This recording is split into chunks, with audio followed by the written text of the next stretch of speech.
एक दिन पहले ही ज़ेलेंस्की ने ताल ठोकते हुए कहा था कि यह युद्ध धीरे धीरे मॉस्को की तरफ बढ़ रहा है और आज मॉस्को फिर से यूक्रेनी ड्रोन के निशाने पर आ गया। 48 घंटे में दूसरी बार रूस की राजधानी पर ड्रोन से हमला हुआ है। 3 ड्रोन यहां की कमर्शियल बिल्डिंग को निशाना बनाया गया। मॉस्को की 50 मंजिला बिल्डिंग पर अटैक हुआ है।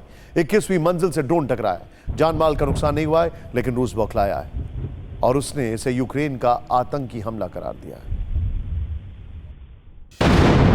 यूक्रेन के टारगेट पर आई इस कमर्शियल बिल्डिंग में डिजिटल ट्रांसफॉर्मेशन का दफ्तर है।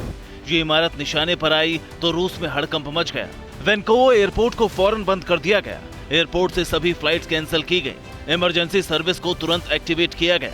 ओडिनसोवा नेफ्रोफोमिक्स में दूसरे यूक्रेनी ड्रोन को तबाह किया। रूसी एयर डिफेंस ने 2 ड्रोन को मार गिराने का दावा किया। ऐसी आशंका है कि अटैक में लॉन्ग रेंज बीवर ड्रोन का इस्तेमाल हुआ। इस हमले में किसी की जान जाने की खबर नहीं है, लेकिन 48 घंटे में दूसरी बार मॉस्को पर हमले से पुतिन की परेशानी बढ़ गई, क्योंकि इस साल ये मॉस्को में 8वीं बार यूक्रेन का ड्रोन हमला था।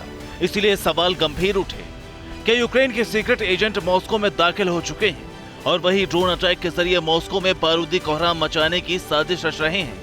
क्या रूस में मौजूद पुतिन के विद्रोही गुट ने यूक्रेन से हाथ मिलाकर ड्रोन के जरिए मॉस्को में हमला कर सनसनी फैलाने की कोशिश की, या पुतिन खुद ही फॉल्स फ्लैग ऑपरेशन के जरिए मॉस्को में ड्रोन अटैक करवा रहे हैं, जिसका फायदा उन्हें यूक्रेन के खिलाफ जंग में मिल सके।